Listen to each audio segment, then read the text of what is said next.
السلام عليكم ورحمة الله وبركاته. إن الحمد لله نحمده ونستعينه ونستغفره ونعوذ بالله من شرور أنفسنا ومن سيئات أعمالنا. من يهده الله فلا مضل له ومن يضلل فلا هادي له. وأشهد أن لا إله إلا الله وحده لا شريك له وأشهد أن محمدا عبده ورسوله صلى الله تعالى عليه وعلى آله وصحبه وسلم تسليما كثيرا. يا أيها الذين آمنوا اتقوا الله حق تقاته ولا تموتن إلا وأنتم مسلمون. يا أيها الناس اتقوا ربكم الذي خلقكم من نفس واحدة وخلق منها زوجها وبث منهما رجالا كثيرا ونساء واتقوا الله الذي تساءلون به والأرحم إن الله كان عليكم رقيبا. يا أيها الذين آمنوا اتقوا الله وقولوا قولا سديدا يصلح لكم أعمالكم ويغفر لكم ذنوبكم ومن يطع الله ورسوله فقد فاز فوزا عظيما. أما بعد فإن خير الحديث كتاب الله وخير الهدي هدي محمد صلى الله عليه وسلم وشر الأمور محدثاتها وكل محدثة بدعة وكل بدعة ضلالة وكل ضلالة في النار. أعوذ بالله من الشيطان الرجيم. وإذ قال لقمان لابنه وهو يعظه يا بني لا تشرك بالله ইন্না শিরকা লাযুলমুন আযীম। সম্মানিত দ্বীনী ভাতৃমণ্ডলী, আল্লাহ রাব্বুল আলামিনের প্রশংসা এবং প্রিয় নবী সাল্লাল্লাহু আলাইহি ওয়াসাল্লামের ওপর অশেষ সালাত এবং সালামের পর আজ বৃহস্পতিবার 5ই রজব 1447 হিজরি মোতাবেক 25শে ডিসেম্বর 2025 আমাদের ধারাবাহিক সাপ্তাহিক বিষয়ভিত্তিক আলোচনার বিষয়বস্তু আমাদের প্রত্যেক মানুষের জন্য, নর হোক আর নারী হোক, সবার জন্য অত্যন্ত গুরুত্বপূর্ণ। আর তা হচ্ছে ছেলে মেয়েদের প্রতিপালন। কোরআনে কারিমে যে লোকমান হাকিম আলাইহিস সালাতু ওয়াস সালাম মেয়ের উপদেশের আলোকে তিনি যে উপদেশ দিয়েছিলেন সন্তানকে, যে উপদেশগুলি, সেই উপদেশগুলির আলোকে ছেলে মেয়েদের প্রতিপালন, তরবিয়ত। ছেলে মেয়েদের প্রতিপালন মানে এই নয় যে যিনি নিঃসন্তান রয়েছেন তার জন্য গুরুত্বপূর্ণ নয়, অথবা যাদের এখনো সন্তান সন্ততি নেই, সেই জগতে পা দেননি, তাদের জন্য গুরুত্বপূর্ণ নয়, তাদের জন্য গুরুত্বপূর্ণ। এই জন্য যে আগে নিজের প্রতিপালন হইতে হবে, ঈমানি প্রতিপালন, ঈমানি তরবিয়ত, নিজেকে প্রশিক্ষণ নিতে হবে, নিজেকে ট্রেন হইতে হবে আগে। আর একটি কথা সবসময় মনে রাখবেন যে মানুষের সংশোধন করে কথার মাধ্যমে আর কাজের মাধ্যমে। দুটোর মধ্যে সবচেয়ে গুরুত্বপূর্ণ কোনটি? আপনি মানুষকে সংশোধন কথা দিয়ে বেশি করতে পারেন না কাজের মাধ্যমে বেশি করতে পারেন? কথার মাধ্যমে। আপনি যদি ভালো ভালো কথা বলেন আর আপনি ভালো কাজগুলি করেন না, তো আপনার কথা কেউ শুনবে, মানবে? তো কথা দিয়ে বেশি মানুষ ভালো মানুষ হয় না কাজের মাধ্যমে? কাজের মাধ্যমে। আপনি যদি নীরব থাকেন, একবারে কোনো কথা না বলেন, কিন্তু আপনার আচার আচরণ, চলা ফিরা, মানুষের সাথে লেনদেন যদি ভালো থাকে, তো সেটাই মানুষের উপর প্রভাব ফেলবে। যেটিকে আজকালকার ভাষায় বলা হয়, আরবি তো ভাষাটি আছে, ইংরেজিতে খুব প্রসিদ্ধ, সাইলেন্ট দাওয়া, নীরব দাওয়াতের কাজ। ছেলেমেয়েরা আপনার কথা শোনার আগে আপনাকে দেখছে যে আপনি কেমন, কেমন চলাফেরা, আপনার আচার আচরণ কেমন। আর আপনার ওয়াইফকে দেখছে, মাকে দেখছে আর বাবাকে দেখছে, কারণ সবচেয়ে কাছের মানুষ এবং যারা বড় আদর্শ হইতে পারে, কারণ ছোটরা তাদের আদর্শ না, ওরা আমাদের মতো, কিন্তু বড়দেরকে তারা ফলো করে। আমার আব্বু এইরকম, আমার আম্মু এইরকম, এটা ফলো করে। সুতরাং আপনার প্রত্যেকটি বিষয়, অনেক সময় আপনি খেয়াল করছেন না, প্রত্যেকটি বিষয়, আপনার প্রতিটি আচার আচরণ, নড়া চড়া, সব কিছুকে আপনার কচি কাচারা খুব গভীরভাবে স্মৃতিতে বসে দিচ্ছে। রেকর্ড হয়ে যাচ্ছে তাদের কাছে, এবং সেটাই বেশি প্রভাব ফেলছে। যখনই স্বামী স্ত্রীকে ঝগড়া করতে দেখবে, আপনাদের মা বাবা ঝগড়া করছে, যতই ভালো বলে যে তোমরা ভালো মানুষ, কখনো ভালো মানুষ হবে না, ওইটাই শিখে নেবে। যখন দেখবে যে আমার মা প্রতিটি কথার উত্তর দিচ্ছে স্বামী, তার স্বামীর সাথে, বাবার সাথে, ওটাই শিখবে যে বাবা কোনো কথা বললে ওর উত্তর দিতে হবে। যখন দেখবে যে আমার মা বাঁকা চললে আমার বাবা মার দিচ্ছে, অথবা অকথ্য ভাষায় গাল দিচ্ছে, বকাবকি করছে, ওটাই শিখবে। যতই বলেন যে তোমার ভালো মানুষ হয়, তোমার মায়ের মতো হয় না, তোমার বাবার মতো হয় না, আমরা খারাপ, তারপরে আপনারটাই নেবে, আপনার চালচলনটা নেবে। এটা হচ্ছে মানুষের স্বভাব। জি, যার ফলে আম্বিয়া রসুলগণ সকলেই তারা উত্তম আদর্শ। উত্তম আদর্শ তাদের কথার মাধ্যমে নয়, কাজের মাধ্যমে। রাসূলুল্লাহ সাল্লাল্লাহু আলাইহি ওয়াসাল্লাম সম্পর্কে আল্লাহ বলছেন, লাকাদ কানা লাকুম ফি রাসূলিল্লাহি উসওয়াতুন হাসানাহ, নিঃসন্দেহে রাসূলুল্লাহ সাল্লাল্লাহু আলাইহি ওয়াসাল্লামের মধ্যে রয়েছে তোমাদের জন্য উত্তম আদর্শ। আর সমস্ত নবী 25 জনের মধ্যে 18 জন নবীর কথা সূরা আনআমে আল্লাহর বর্ণনা করার পরে বলছেন, উলাইকাল্লাযীনা হাদাল্লাহ, এইসব নবীদেরকে আল্লাহ হেদায়েত দান করেছেন। তাদের হেদায়েত, তারা জান্নাতের পথের পথিক, জান্নাতের পথ প্রদর্শক, এটি নিশ্চিত। কিন্তু আমার আপনার ক্ষেত্রে নিশ্চিত না। আজ আছে, কাল নেই, কোন নিশ্চয়তা নেই। উলাইকাল্লাযীনা হাদাল্লাহ, এদেরকে আল্লাহ রাব্বুল আলামিন সঠিক পথ প্রাপ্ত করেছেন। ফাবে হুদাহ মুক্তাদে, তাদের আদর্শের তোমরা অনুসরণ করো, তোমরা তাদের আদর্শকে ফলো করো। নবী রাসূলদেরকে অনুসরণ করতে বলেছেন আল্লাহ রাব্বুল আলামিন স্বয়ং। সুতরাং তারা প্রতিটি কাজে আগে আমল করে দেখিয়েছেন, কাজে পরিণত করেছে, তার মাধ্যমে শিখিয়েছেন। জি, আল্লাহ রাব্বুল আলামিন যেন আমাদের সকলকে তৌফিক দান করেন। সুতরাং ছেলে মেয়েদের প্রতিপালনের বিষয়টি নির্ভরশীল বাপ মায়ের উপর। বাপ মা যত বেশি ভালো হবে সব ক্ষেত্রে, শুধু আচার আচরণ নয়, এটা তো সীমিত কথা। তার আগে আকীদার বিষয়। বাপ মা যদি সত্যি খাঁটি মুসলিম হয়, তাওহীদ প্রতিষ্ঠাকারী, শিরক মুক্ত, নাস্তিকতা মুক্ত, এই মন্ত্রতন্ত্র যত রয়েছে, বাদ রয়েছে, সবকে বাদ দিয়ে যদি জীবনযাপন করে, তাহলে ছেলে মেয়েও সেটাই শিখবে যে এসব তন্ত্র মন্ত্র এগুলো কুফরি মতবাদ, জাতীয়তাবাদ বাদ, সমাজবাদ বাদ, পুঁজিবাদ বাদ। কথা বোঝা গেছে? গণতন্ত্র, এইসব তন্ত্র মানুষের, এগুলো তাগুতি বিধান। কথা বোঝা গেছে? এই যতগুলি তন্ত্র মন্ত্র রয়েছে সব বাদ। আপনাকে এটা শিখাইতে হবে। নাস্তিকতা বাদ, সেকুলারিজম, ধর্ম নিরপেক্ষতাবাদ বাদ, সবকে বাদ দিতে হবে। কিন্তু বাপই যদি সেকুলার হয়, বাপ যদি গণতন্ত্রকে ধর্ম মনে করে, ছেলে মেয়ে তাই শিখবে, ছেলে মেয়ে তাই শিখবে।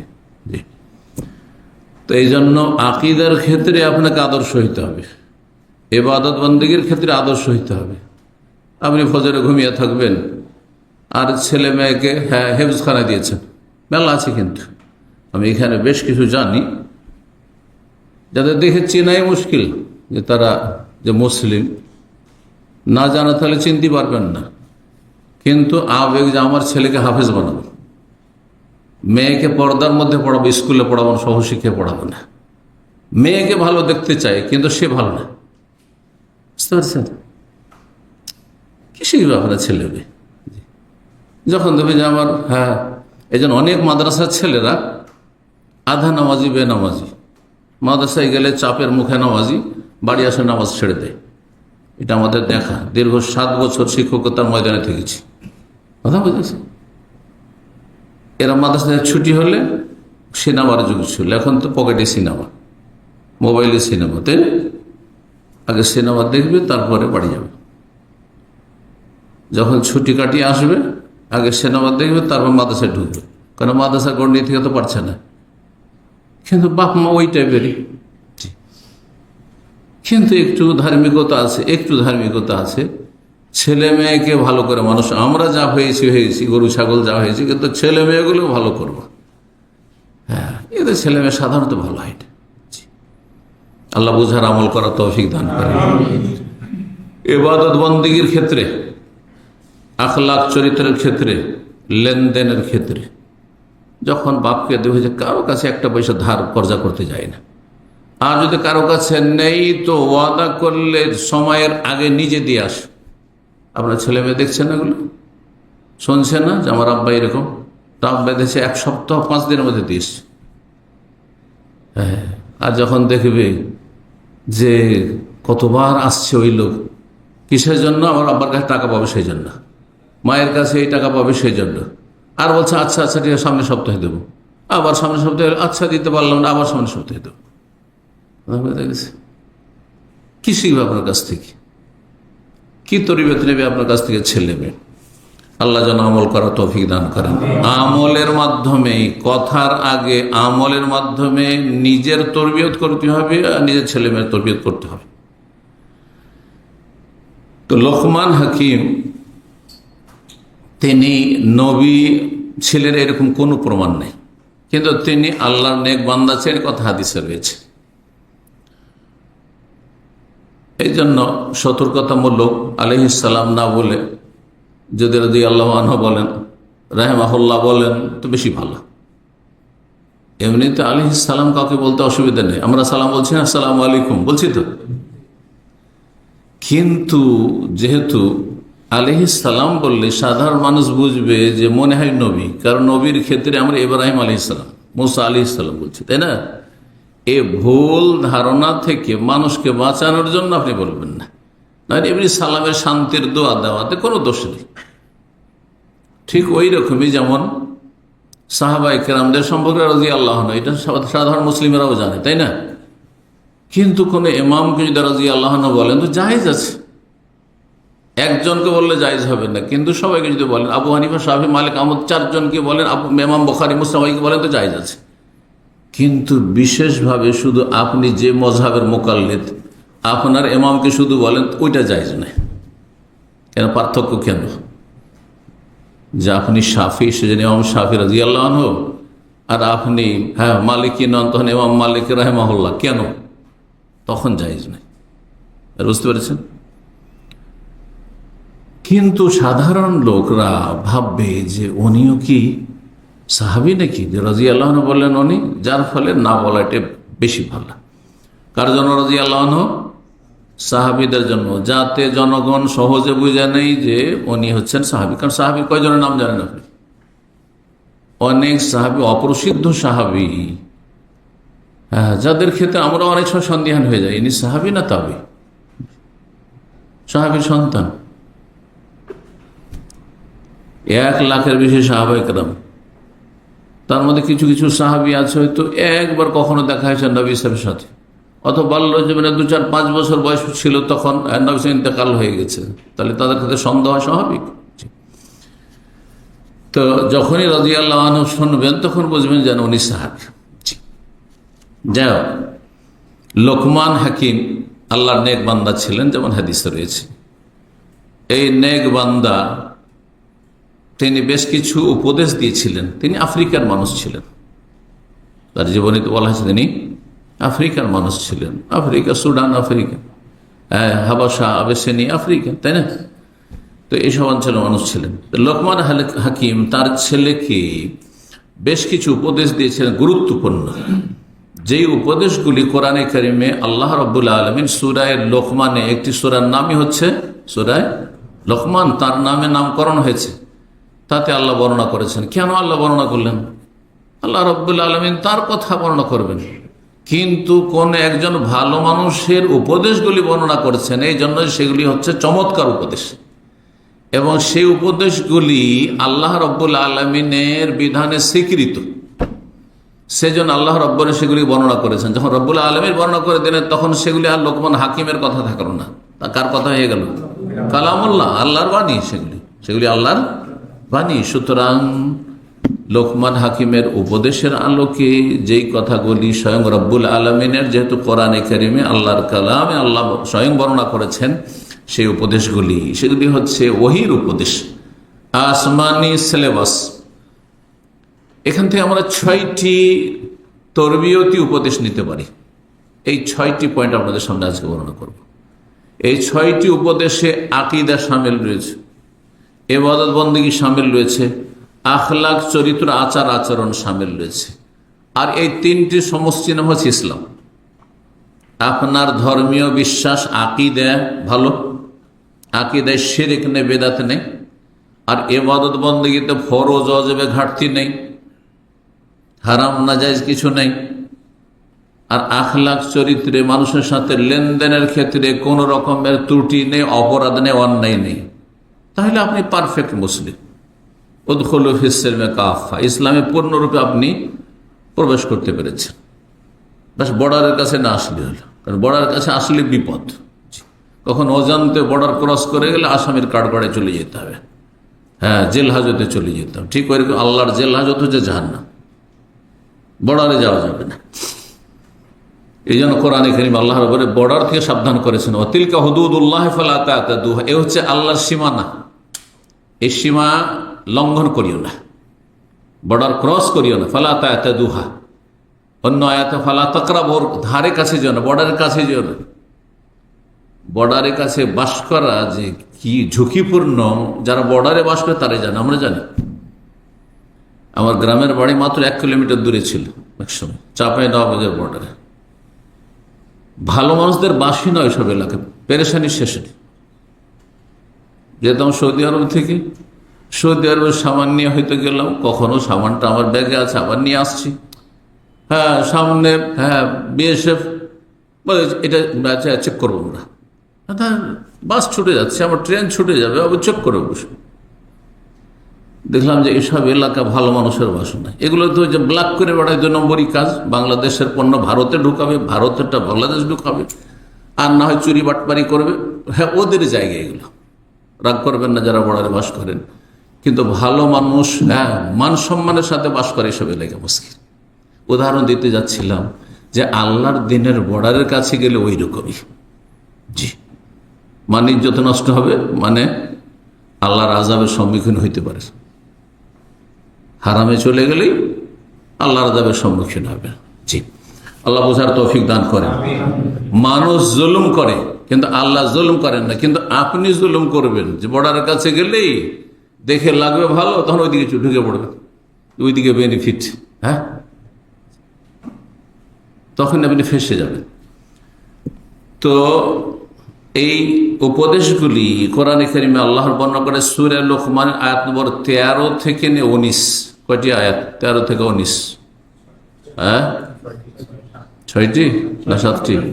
13, 14, 15, 16, 17, 18, 19, 7টি আয়াত রয়েছে। 7টি আয়াতে উপদেশ রয়েছে। প্রথম উপদেশ সবচেয়ে গুরুত্বপূর্ণ কি? এই যে 3টি বিষয় বললাম, আকীদা বা তৌহিদ, আল্লাহর একত্ব, ধর্মীয় বিশ্বাস, আর একটা ইবাদত বন্দেগী, হ্যাঁ, যেমন হ্যাঁ সালাত, নামাজ, যাকাত, রোজা, হজ, উমরা ইত্যাদি, হ্যাঁ। আর 3 নম্বর হচ্ছে হ্যাঁ আখলাক চরিত্র, হ্যাঁ, আচার আচরণ, হ্যাঁ, লেনদেন, মানুষের সাথে চলাফেরা, সুসম্পর্ক, হ্যাঁ, মানুষের হক নষ্ট না করা। কোনটা বেশি গুরুত্বপূর্ণ? হ্যাঁ, আকীদার বিষয়টি, আল্লাহর তৌহিদ, আল্লাহর একত্ব প্রতিষ্ঠা করা।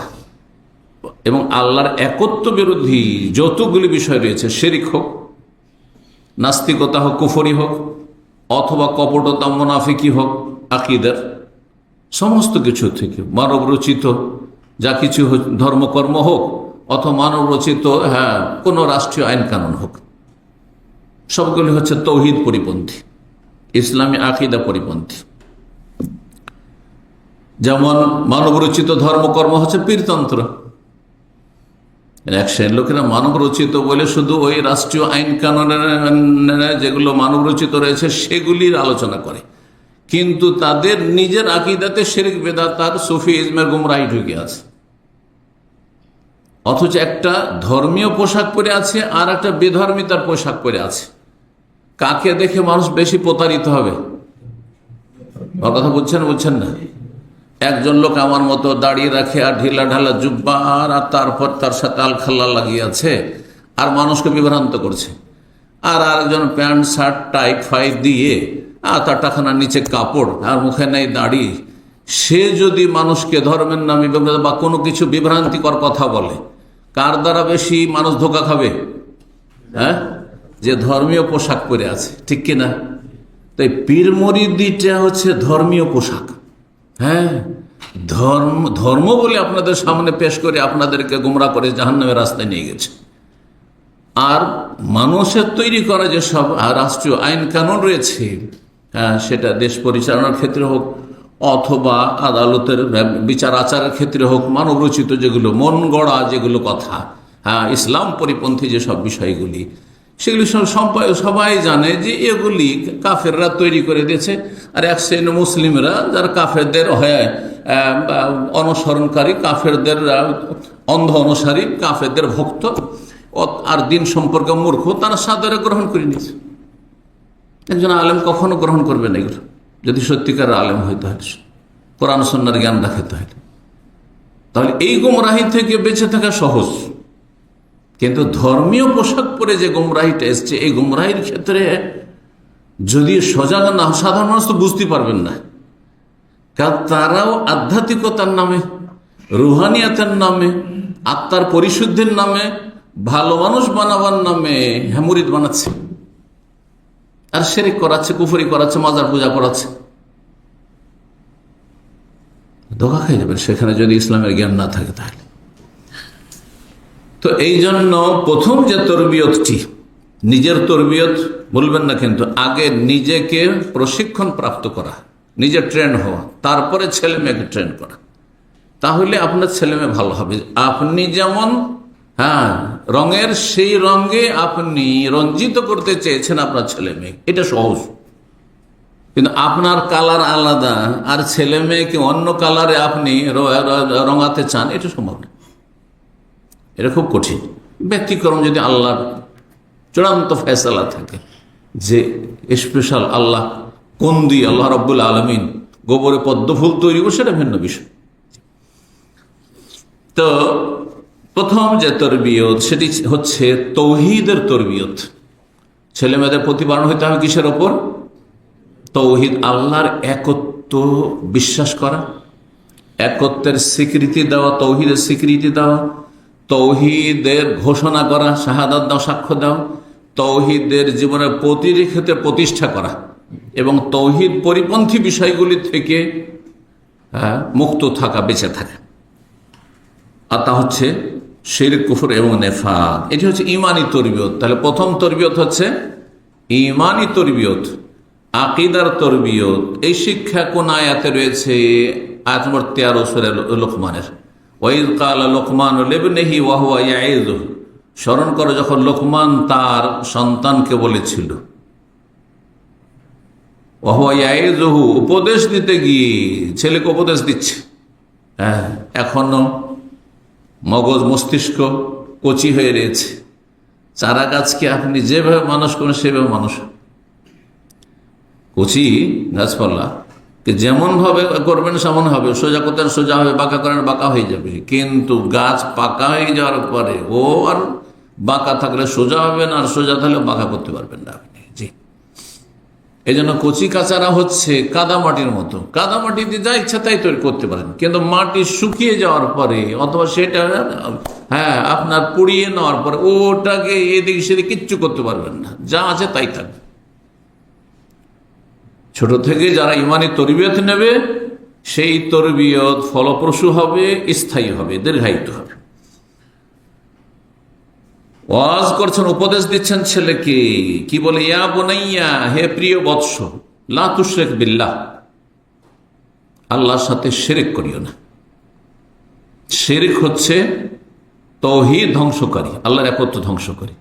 শিরক হচ্ছে ঈমান ইসলাম ধ্বংসকারী। শিরক হচ্ছে ওই রকমই যেমন উজু করা ব্যক্তি যদি তার বায়ু নিঃসরণ হয়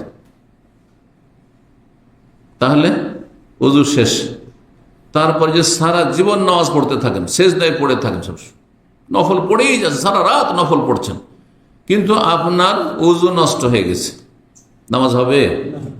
এক রাকাত একটা সেজদাও কবুল হবে না।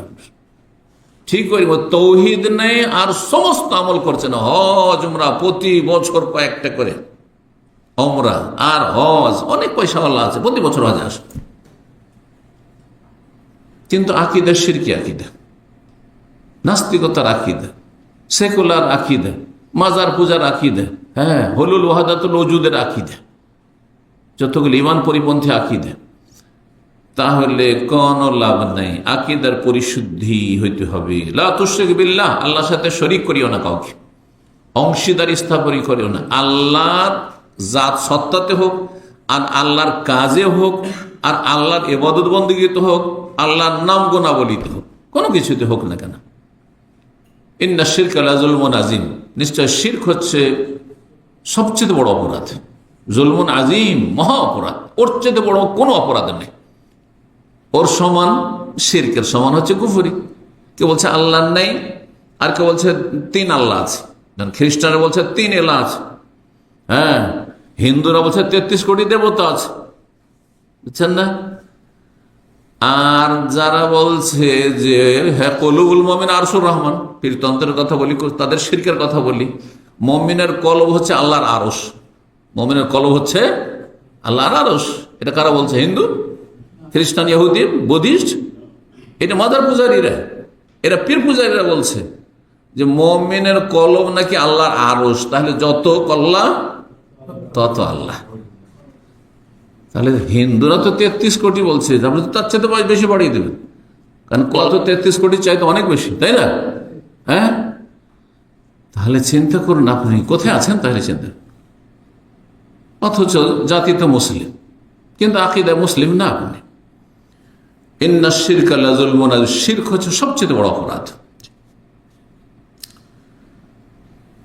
এবং এই আকীদার বিষয়টি রাসূলুল্লাহ সাল্লাল্লাহু আলাইহি ওয়াসাল্লাম তার 23 বছরের জীবনের শুরু থেকে শেষ পর্যন্ত সবসময় আকীদার দাওয়াত দিয়েছেন, সবসময় তাওহীদের দাওয়াত দিয়েছেন।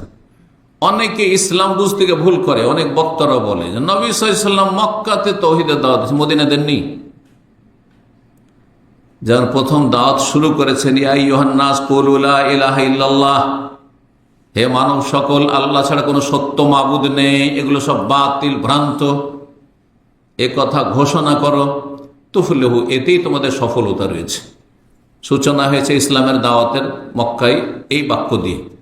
সর্বশেষ বাক্য নবী সাল্লাল্লাহু আলাইহি ওয়াসাল্লামের ইন্তেকালের 5 দিন আগে, 3 দিন আগে, যেদিন ইন্তেকাল সেই দিনও বারবার করে একটি কথা রিপিট করেছে রাসূলুল্লাহ সাল্লাল্লাহু আলাইহি ওয়াসাল্লাম, কি? লানাতুল্লাহি আল ইয়াহুদি ওয়ান নাসারা, ইহুদি খ্রিস্টানদের আল্লাহর লানত, অভিশাপ রয়েছে, আল্লাহর রহমত থেকে এরা বঞ্চিত। কেন? ইত্তাখাযু কুবুর আম্বিয়াহিম মাসাজিদা, তারা তাদের নবীদের, যারা ওলি আউলিয়া, তাদের ভালো মানুষদের কবরগুলিকে সিজদার স্থানে পরিণত করেছে, মানে কবর পূজা করেছে, কবর পূজা থেকে সাবধান করেছেন। অথচ মানুষ শেষ অবস্থায় নিজের পরিবার নিয়ে চিন্তা করে, নিজের স্ত্রীদেরকে নিয়ে কি করে খাবে এরা, হ্যাঁ, নিজের ছেলে মেয়ে নিয়ে চিন্তা করে, নিজের আপনজন প্রিয়জন নিয়ে চিন্তা করে, সংসার নিয়ে চিন্তা করে না। এই জাতি নিয়ে চিন্তা, যেই জাতিকে তৌহিদের ওপর আমি রেখে গেলাম, এই জাতি একসময় মাজার পূজা শুরু করে দিবে। কবরের কথা বলা হয়েছে, কবর পূজা শুরু করে দিবে, কবর পাকা আমরা সিজদা করবো, কবর দেবে, মসজিদের মধ্যে কবর দেবে, আর কবর সম্পর্কে বাড়াবাড়ি করে এরা মুশরিক হয়ে যাবে। এক রাস্তা দিয়ে ইসলামে ঢুকেছিল জন্মসূত্রে, আর এক রাস্তা দিয়ে বেরিয়ে যাবে। আল্লাহ হেফাজত করুন। তো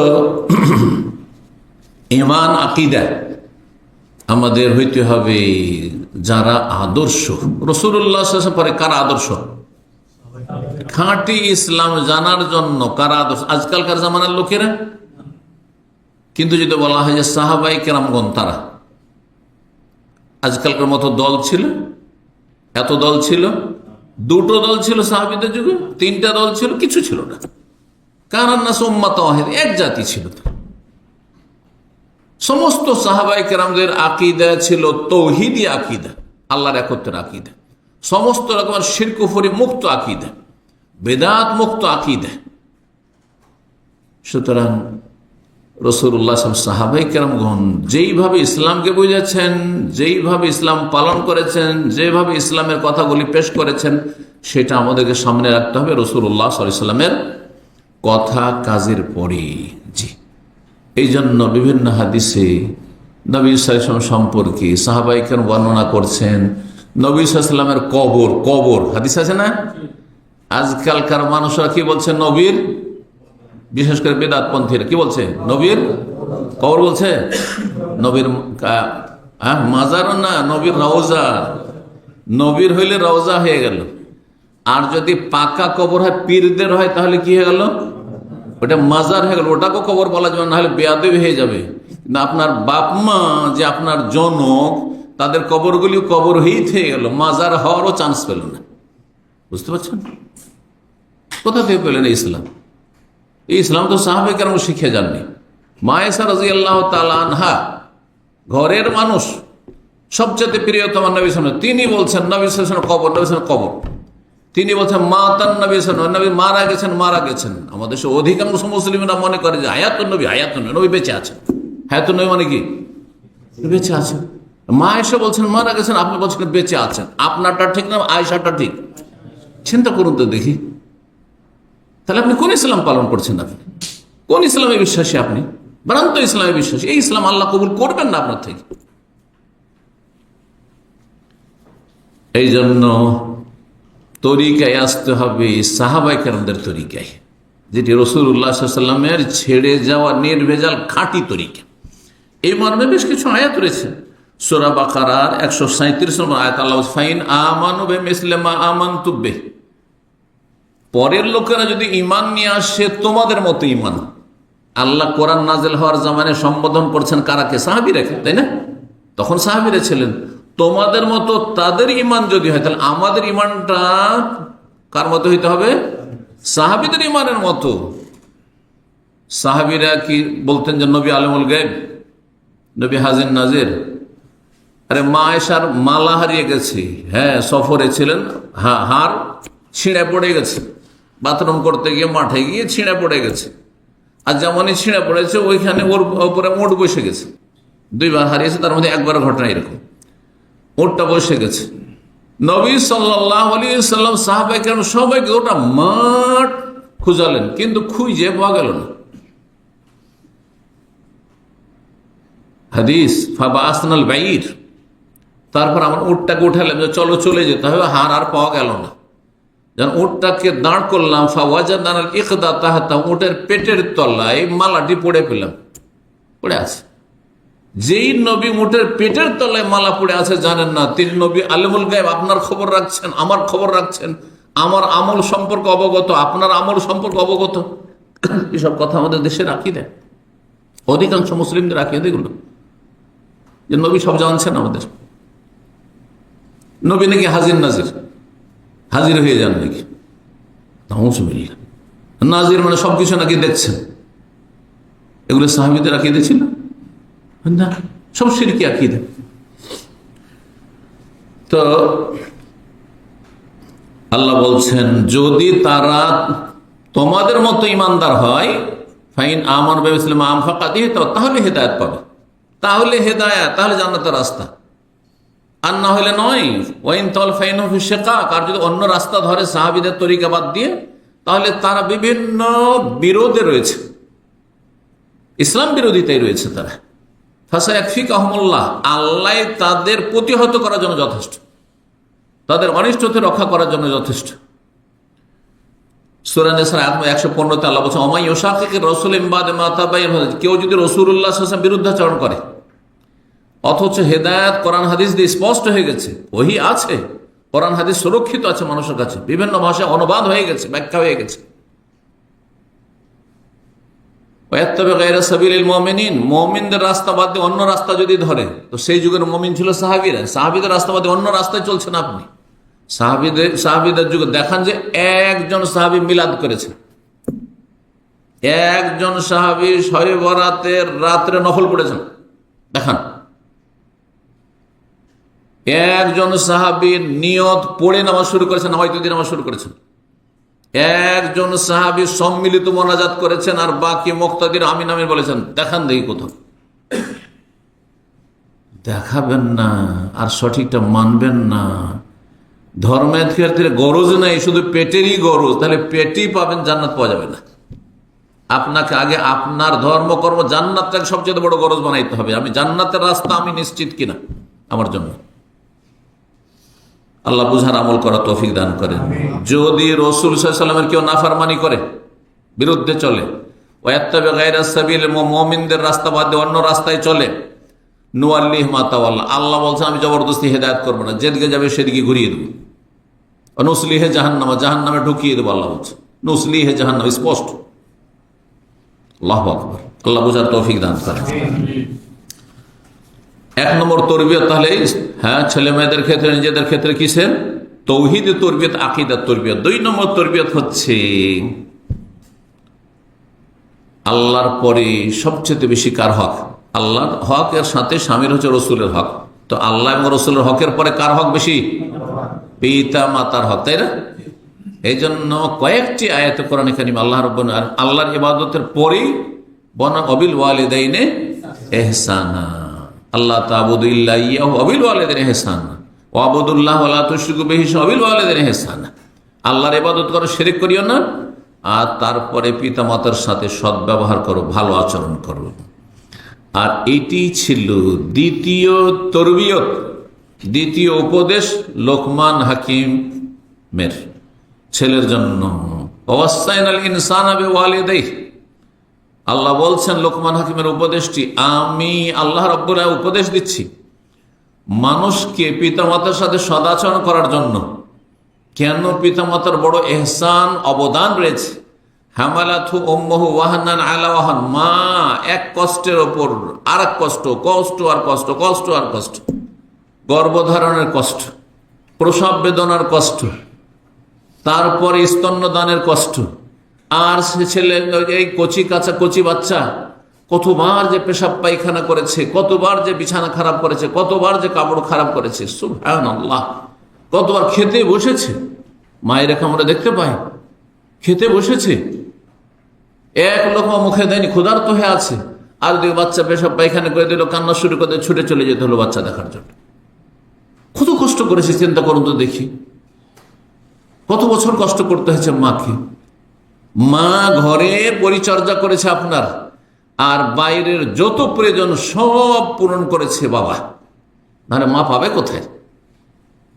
কোথায় মা আপনার জন্য ফুড পাবে? হ্যাঁ, মা যদি ভালো খেতে না পায় তো কোথা থেকে মায়ের দুধ পাবেন আপনি, আর পেয়েছেন আপনি? চিন্তা করুন। তো বাবা মার আল্লাহর পরে বড় ইহসান রয়েছে, অনুগ্রহ রয়েছে। আল্লাহ বলছেন 2 বছর, দীর্ঘ 2 বছর দুধ পান করিয়েছে। অফিসাল ফি আমাইন, তারপর আনিশ করলি ওয়ালে ওয়ালিদাইক, সুতরাং আমি আল্লাহ সৃষ্টি করেছি, আমার ইবাদতের জন্য হেদায়েত করেছি, আমার শুকরিয়া আদায় করো। তোমাকে রিজিক দিচ্ছি, তোমাকে সবকিছু নিয়ামত দিয়েছি, সুস্থ থাকার উপায় উপকরণ দিয়েছি, আমার শুকরিয়া আদায় করো। ওয়ালে ওয়ালিদাইক, আর পিতা মাতার শুকরিয়া আদায় করো। নন খেয়ে গুণ গাও রব্বুল আলমিনের এবং পিতা মাতার, নিমক হারামি করিও না। আনিশ করলি ওয়ালে ওয়ালিদাইক, না হইলে ইলাইয়াল মাসির, আমার কাছে ফিরে আসতে হবে, তখন হিসাব হবে সবকিছু। ইলাইয়াল মাসির আল্লাহ বলছেন। সূরা লুকমান আয়াত নম্বর 14-তে এই উপদেশ রয়েছে। রাসূলুল্লাহ সাল্লাল্লাহু আলাইহি ওয়াসাল্লাম তিরমিজির হাদিস, রিদার রব্বি ফি রিদাল ওয়ালিদ, পিতা মাতা যদি সন্তুষ্ট থাকে তো আল্লাহ সন্তুষ্ট। ওয়া সাখাতুর রব্বি ফি সাখাতিল ওয়ালিদ, আর যদি পিতা মাতা অসন্তুষ্ট থাকে তো আল্লাহ অসন্তুষ্ট। কিন্তু পিতা মাতা যদি অন্যায় করে সেই ক্ষেত্রে আল্লাহ জানছেন, আল্লাহ মা বাবারও হিসাব নেবেন জালেম হইলে। সহিহ মুসলিম হাদিস রয়েছে, নবী সাল্লাল্লাহু আলাইহি ওয়াসাল্লাম বলেন, রাগিমা আনফু রাজুলিন, সেই লোকের নাক মুখ ধুলিতে মিশে যাক, মাটিতে মিশে যাক। 3 বার করে বলছেন নবী সাল্লাল্লাহু আলাইহি ওয়াসাল্লাম, মানে সর্বনাশ হোক, দলিসাত হোক। তখন জিজ্ঞাসা করা হলো, কে ইয়া রাসূলুল্লাহ? মান আদরাকা আবাওয়াইহি ইনদাল কিবার আহাদাহুমা আও কিলাহুমা, যেই ব্যক্তি পিতামাতা উভয়কে অথবা দুইজনের একজনকে বার্ধক্যে পেল, মা বাবা বুড়ো হয়ে গেছে, দুজনকেই পেয়েছেন আপনি, হয়তো এই সুযোগ আল্লাহ দিয়েছেন, অথবা মাকে পেয়েছেন শুধু বাবা আগেই চলে গেছেন, হয়তো আপনি ছোটই ছিলেন, আপনি তখন ইনকাম করতে লাগেননি, বাপের হোটেলে খাচ্ছিলেন, অথবা বাবাকে আপনি পেয়েছেন, আপনি দীর্ঘদিন পেয়েছেন, আপনি দুইজনকে পেয়েছেন অথবা একজনকে পেয়েছেন, তারপরেও যদি জান্নাতে না যেতে পারেন তো আপনার মতো হতভাগা কেউ নেই, আপনার সর্বনাশ হবে। নবী সাল্লাল্লাহু আলাইহি ওয়াসাল্লাম বলছেন, আরে মা বাপকে পেয়েও জান্নাত পেলেন না আপনি, জান্নাত পাওয়ার মাধ্যম ছিল আপনার কাছে, জান্নাত পাওয়ার ওসিলা ছিল আপনার কাছে, এত সুন্দর বেটার চান্স আপনি ছেড়ে দিয়েছেন। যাদের মা বাবা দুনিয়া থেকে চলে গেছে আর এখনো জানছেন আমি ত্রুটি করেছি, হয়তো ভুল মানুষের হইতেই পারে, অথবা যতটাই করেন তার মানে এই নয় যে আমি যথেষ্ট, আমি প্রতিদান দিয়ে দিয়েছি, এটা কারো দাবি করার কোনো সুযোগ নেই, কারো দাবি করার কোনো সুযোগ নেই। কোন একজন প্রখ্যাত ইমাম তাবেঈকে জিজ্ঞাসা করছে যে আমি আমার মাকে ছোট বাচ্চার মতো করে মানুষ করেছি, কোলে করে, কাঁধে করে, পিঠে করে মানুষ করেছি, মানে বার্ধক্যে আমি এইভাবে পরিচর্যা করেছি, খেদমত করি, সেবা করেছি, আমি কি মায়ের হক আদায় করতে পেরেছি?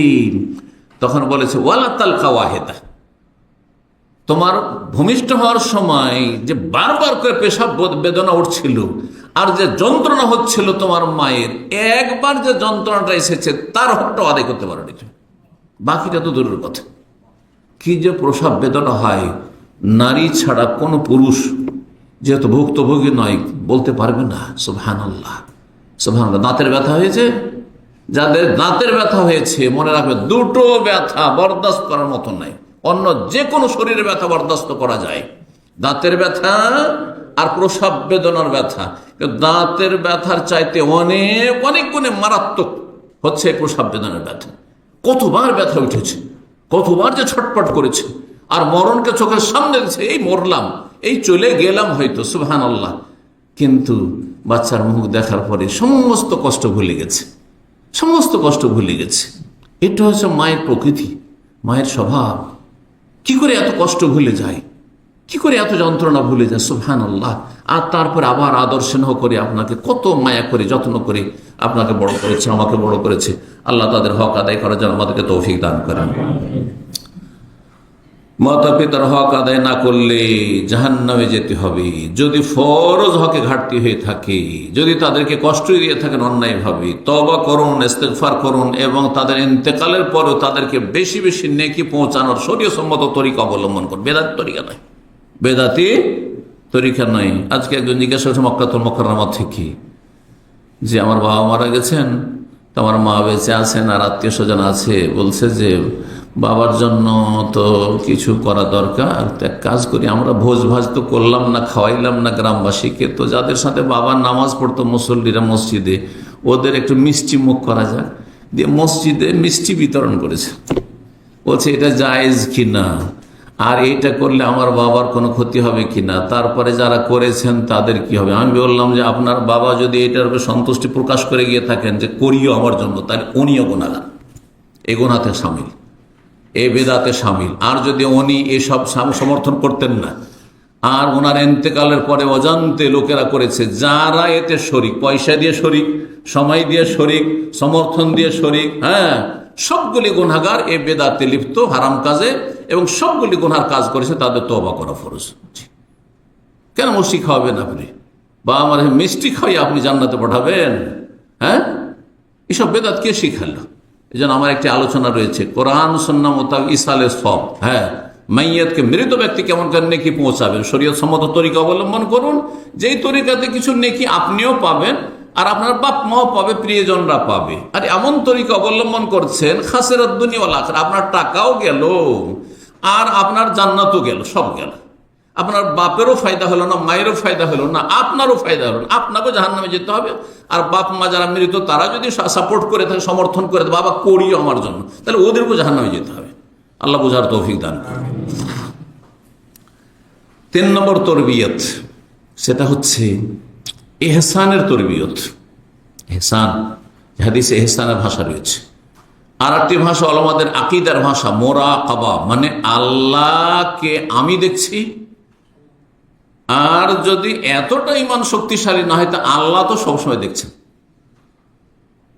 যেমন ক্যামেরা লাগানো আছে, ইসলামিক সেন্টারের বাইরে ক্যামেরা লাগানো আছে, আমাদের এখানে রুমে নেই কিন্তু বাইরে কিন্তু ক্যামেরা লাগানো আছে, সব জায়গায় ক্যামেরা লাগানো আছে।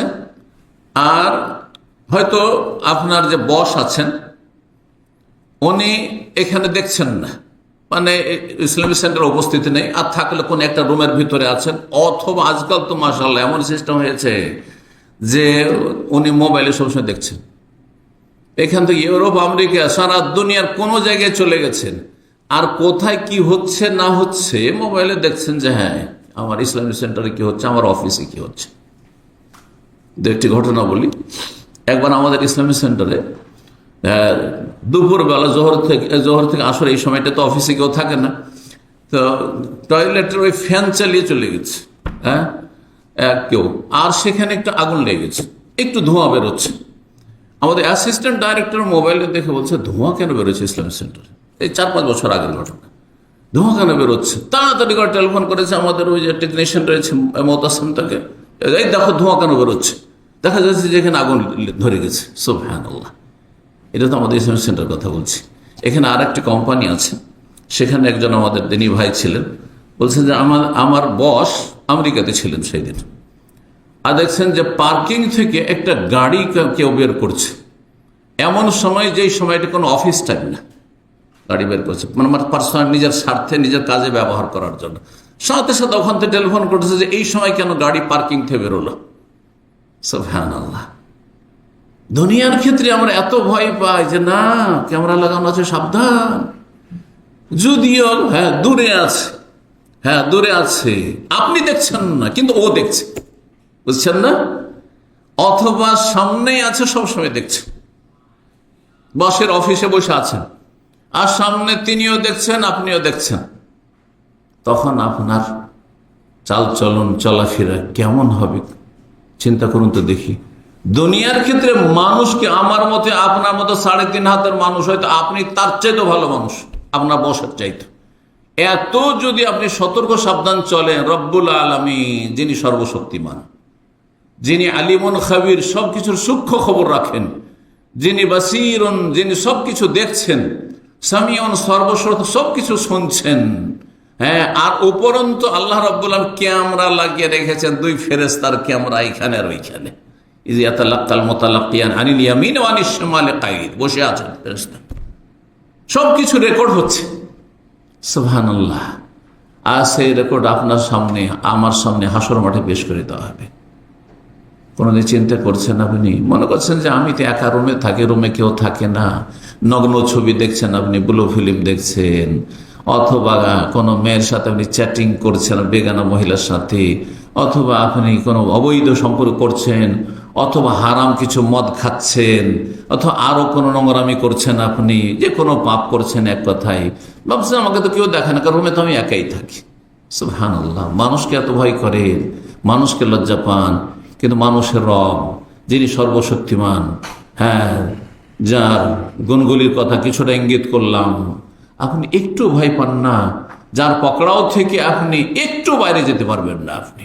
আরে মানুষ যত শক্তিশালী হোক না কেন, প্রশাসন যত শক্তিশালী হোক না কেন, তারপর অনেক অপরাধীকে ধরতে পারে না, অনেক অপরাধী হাতছাড়া হয়ে যাচ্ছে, তালাশ করে পাচ্ছে না, কারণ তারা গায়েব অদৃশ্য জানে না, হয়তো তারা ব্যর্থ হয়ে যাচ্ছে।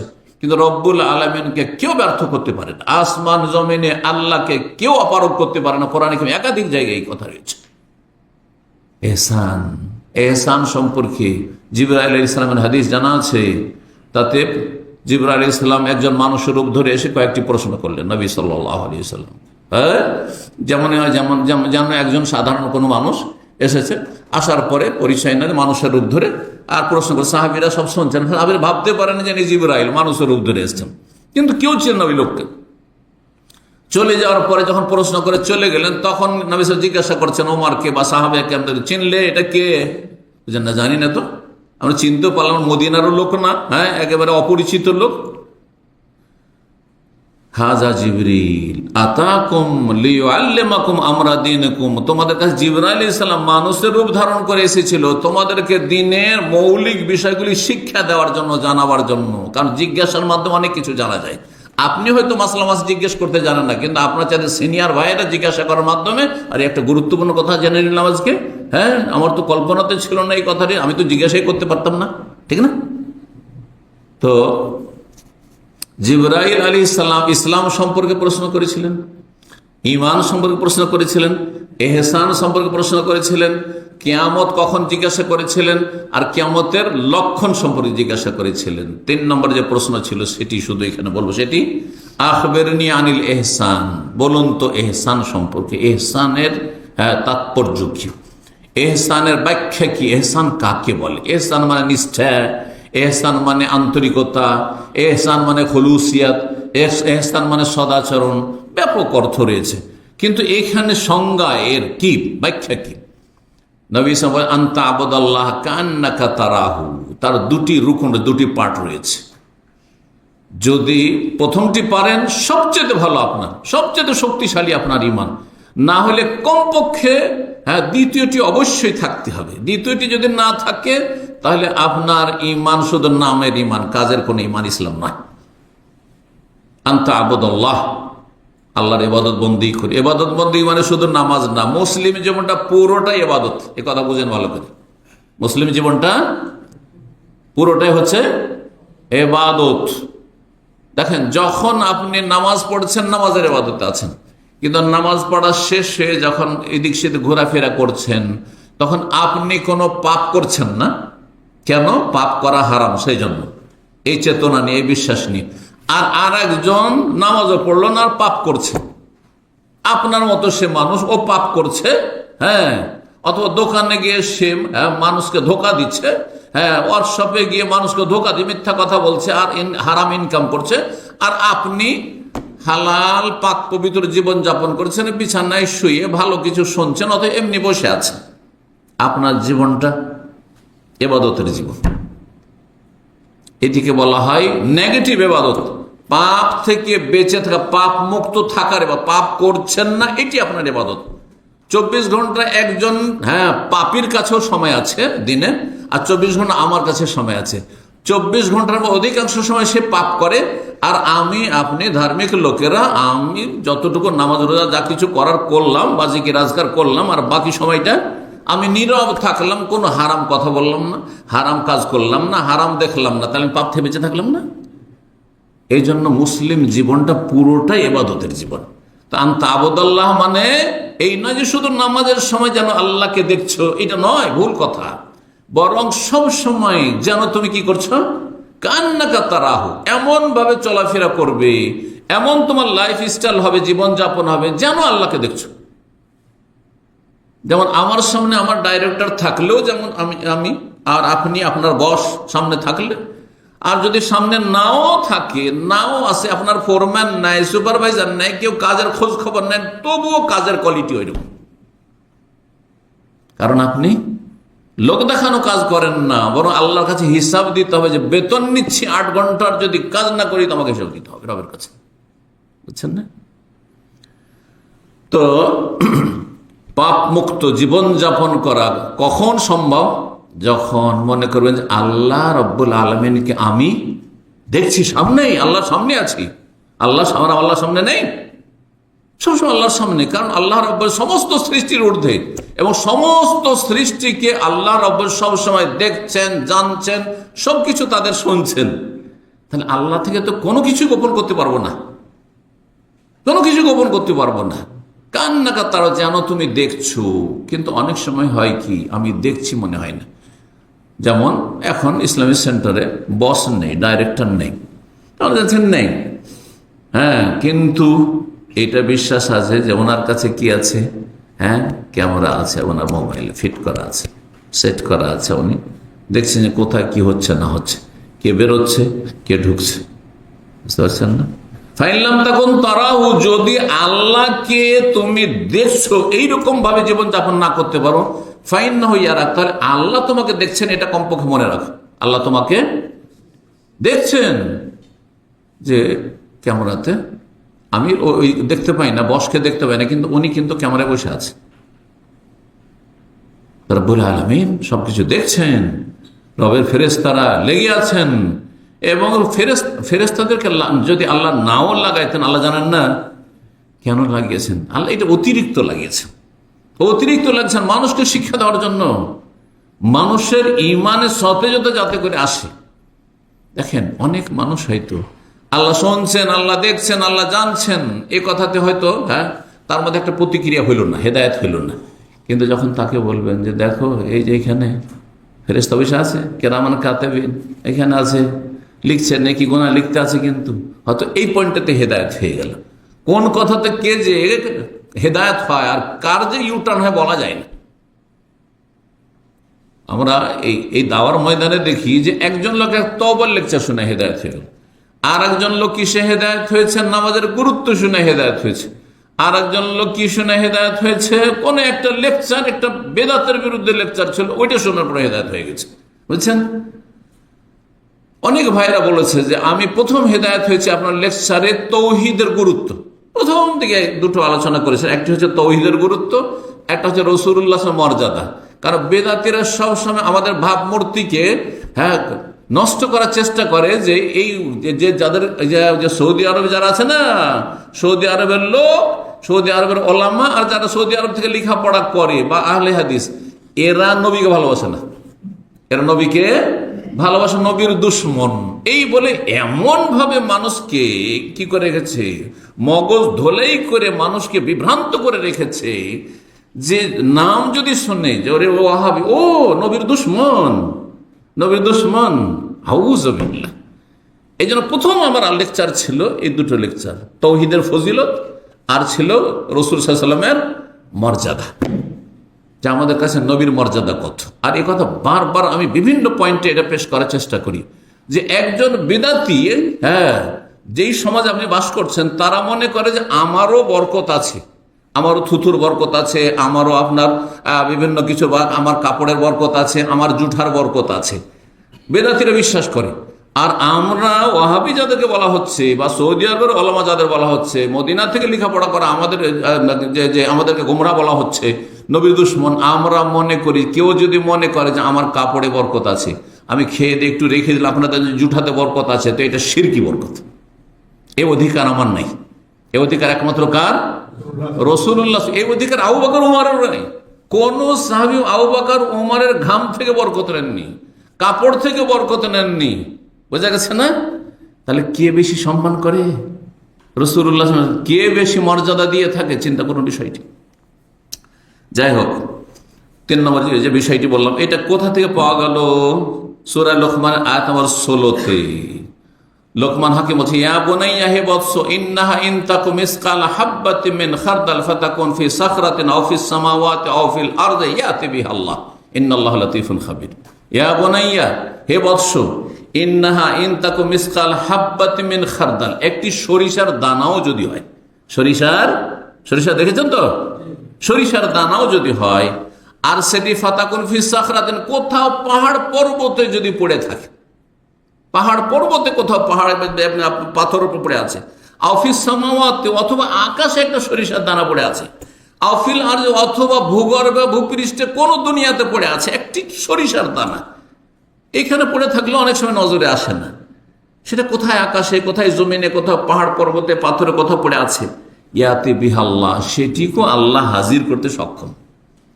তো তুমি সামান্য যদি একটু অপরাধ করো, সেটাকে আল্লাহ হাজির করবেন। তোমার গুনহান আমল নামাতে সামান্য একটা নেকি করেছো, কোনো মানুষ জানতে পারেনি, লুকিয়ে আপনি 4 আনা দান করেছেন, ওইটাও আল্লাহ হাজির করবেন। ফামাইয়া মাল মিসকালা যাররাতিন খায়রান ইয়ারা, ভালো আমল যদি অনুপরিমাণ করেন, সেইটিও দেখতে পাবেন আপনি হাসর মাঠে আপনার আমল নামায়। ওমাইয়া মাল মিসকালা যাররাতিন শাররান ইয়ারা, কোন মন্দ কাজে সামান্য একটা ভুল করেছেন, ভুলেই গেছেন, কত ভুল করে আমরা ভুলে গেছি, কিন্তু আল্লাহ সেটাকে নিয়ে আসবেন ইয়ারাহু, সেটাও আপনি আমি দেখতে পাবো যে আরে অমুক দিন এই কাজটা করেছিলাম, তো ভুলেই গেছি যে অপরাধ করেছিলাম।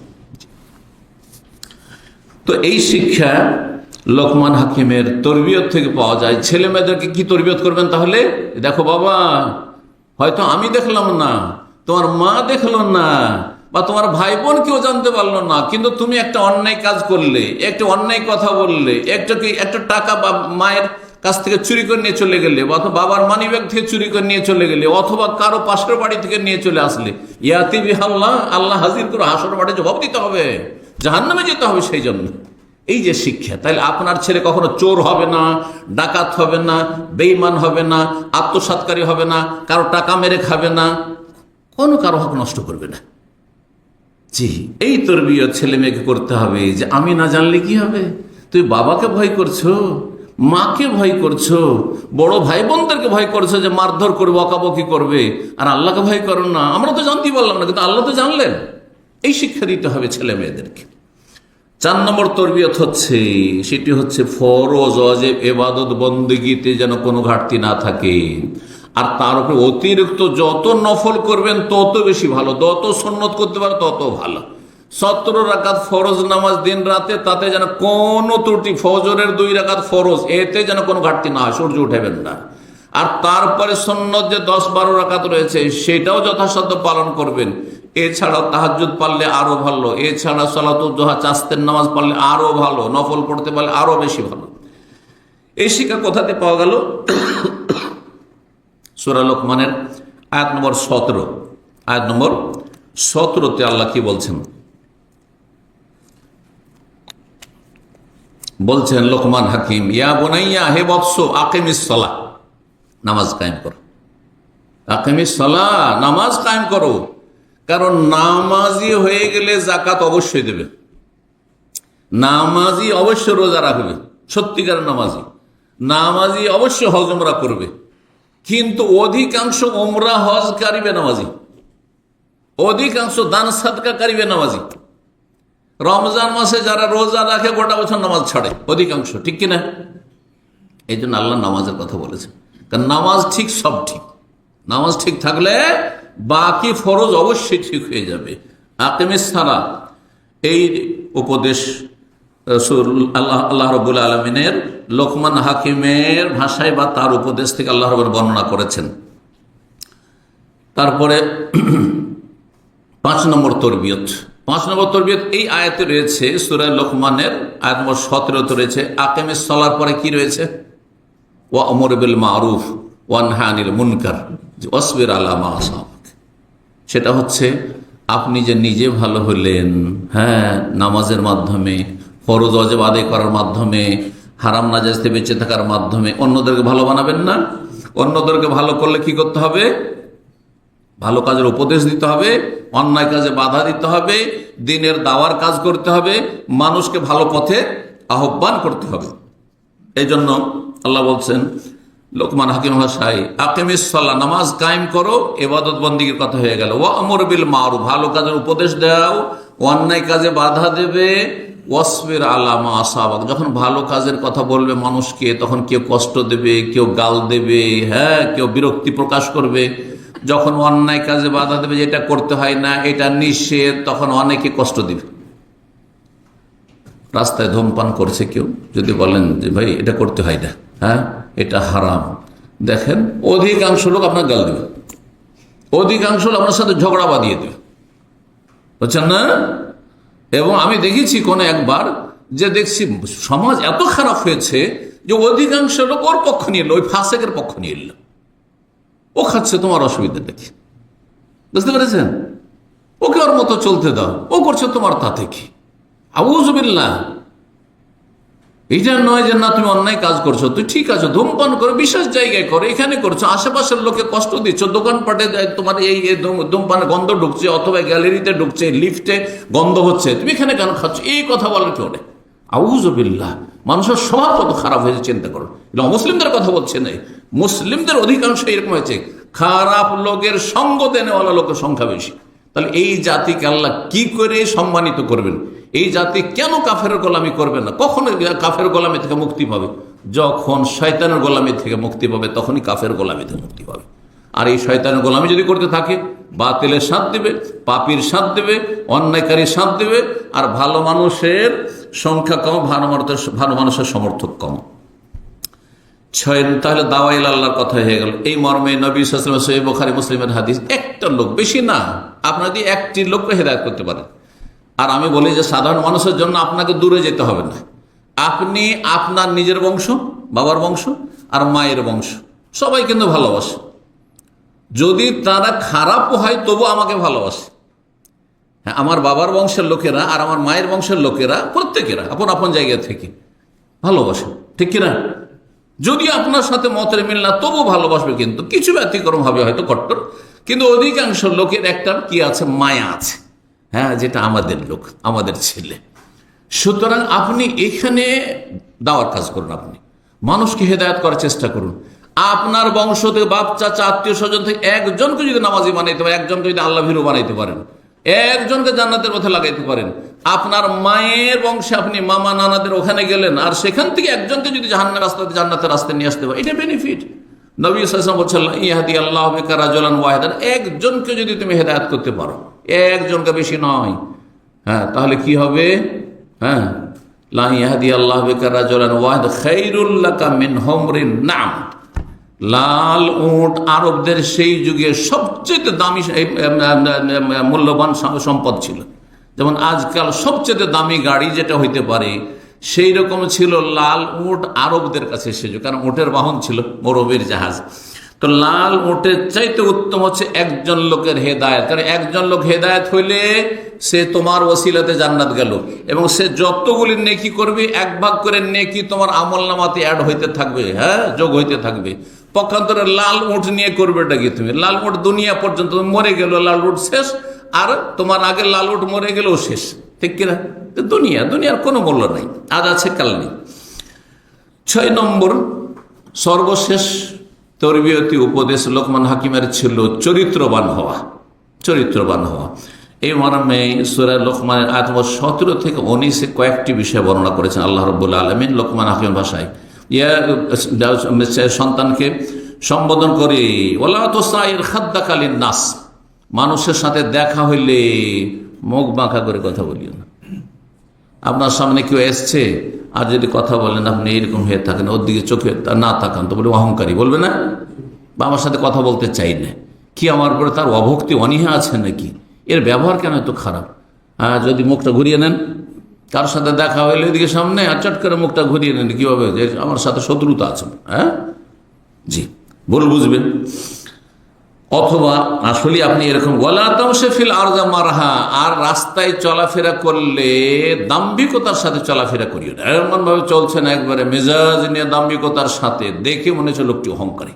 হ্যাঁ, আপনার লেবাস পোশাক অথবা চাল চলন দেখে, চলাফেরা দেখে বোঝা যাচ্ছে আপনি বড় দাম্ভিক। ইন্নাল্লাহ লা ইউহিব্বু কুল্লা মুখতালিন ফখুর, আল্লাহ অহংকারী দাম্ভিককে ভালোবাসেন না। তারপরে আল্লাহ বলছেন, চলার সময় মধ্যম পন্থা অবলম্বন করো। রাস্তায় হাঁটবেন একবারে দুর্বল রোগীর মতো হাঁটবেন না, যে দেখে মনে হয় রুগী, হ্যাঁ, যে আপনার জন্য হুইল চেয়ার আনতে হবে হয়তো। আর আপনি এমন দাম্ভিকতার সাথে চলবেন না যে মানুষকে মনে করছেন না মনে হচ্ছে, এমনটা করবেন না। ওয়াগযুদ মিন সাউতিক, আর আস্তে কথা বলা, চিৎকার করে কথা বলিও না, উচ্চ স্বরে কথা বলিও। সামান্য কিছু হইলে একবারে আওয়াজকে এত উঁচা করে দিয়ে মনে হচ্ছে ঝগড়া করছে। কিছু লোকের, হ্যাঁ, জন্মগত এরকম স্বভাব, চিল্লে কথা বলা, যার ফলে মনে হচ্ছে একটু দিয়ে ঝগড়া লেগে দিচ্ছে। হ্যাঁ, মহিলা হোক অথবা পুরুষ হোক, আস্তে কথা নেই। এতে বোঝা যায় যে এই লোকটির ব্যবহার ভালো না, আচার আচরণ ভালো না। কারণ ইন্নার আনকারাল আসওয়াতিল্লা সাউতুল হামির, যদি আওয়াজ উঁচা করা খুব ভালো কাজ হইতো তাহলে গাধার আওয়াজ এত উঁচা হইতো না। সবচাইতে খারাপ আওয়াজ আল্লাহ বলছেন কার আওয়াজ? হ্যাঁ, গাধার আওয়াজ। তো গাধার মতো যাতে করে তোমার চিৎকার না হয়, হই হুল্লোড় না হয়। আল্লাহ রাব্বুল আলামিন আমাদেরকে চরিত্রবান হতে বলেছেন। রাসূলুল্লাহ সাল্লাল্লাহু আলাইহি ওয়াসাল্লাম অনেক হাদিস রয়েছে চরিত্র সম্পর্কে আমাদের আলোচনাও রয়েছে। একটি হাদিস শুধু শুনিয়ে দিই, হাদিসে সহিহ ইন্না মিন আহাব্বিকুম ইলাইয়া, তোমাদের মধ্যে সবচেয়ে প্রিয়জন আমার, নবী সাল্লাল্লাহু আলাইহি ওয়াসাল্লামের সবচেয়ে ভালোবাসার পাত্র। ওয়া আকরাবুকুম মিন্নি মাজলিসান, এবং আমার সবচেয়ে কাছের প্রতিবেশী। নবী সাল্লাল্লাহু আলাইহি ওয়াসাল্লামের কাছাকাছি জান্নাতে জায়গা পাবে কে? ইয়াউমাল কিয়ামতের দিনে আহসানুকুম আখলাকান, যাদের চরিত্র যত বেশি ভালো, যাদের চরিত্র যত বেশি ভালো, চরিত্রবান ব্যক্তি রাসূলুল্লাহ সাল্লাল্লাহু আলাইহি ওয়াসাল্লামের প্রতিবেশী হবে, রাসূলুল্লাহ সাল্লাল্লাহু আলাইহি ওয়াসাল্লামের প্রিয়জন হবে। আল্লাহ এই দলে আমাদেরকে শামিল হওয়ার তৌফিক দান করেন এবং আমাদেরকে চরিত্রবান হওয়ার তৌফিক দান করেন, ইবাদত বন্দেগী পূর্ণরূপে করার তৌফিক দান করেন, আমাদের আকীদা আমলকে শুদ্ধ করার তৌফিক দান করেন, শিরক বিদআত থেকে সমস্ত গুমরাহি থেকে আল্লাহ আমাদেরকে বেঁচে থাকার তৌফিক দান করেন। আল্লাহ আমাদের রুজিতে বরকত দান করেন, শরীর স্বাস্থ্যে বরকত দান করেন। যেসব ভাইয়েরা বিশেষভাবে এসেছেন, বোনেরা এসেছেন, আল্লাহ তাদেরকে যেন উত্তম প্রতিদান দান করেন, রুজিতে আল্লাহ বরকত দান করেন, হায়াতে আল্লাহ বরকত দান করেন, বালা মুসিবত থেকে আল্লাহ যেন হেফাজতে রাখেন। সুবহান রাব্বিকা রাব্বিল ইজ্জাতি আম্মা ইয়াসিফুন ওয়া সালামুন আলাল মুরসালিন ওয়ালহামদুলিল্লাহি রাব্বিল আলামিন।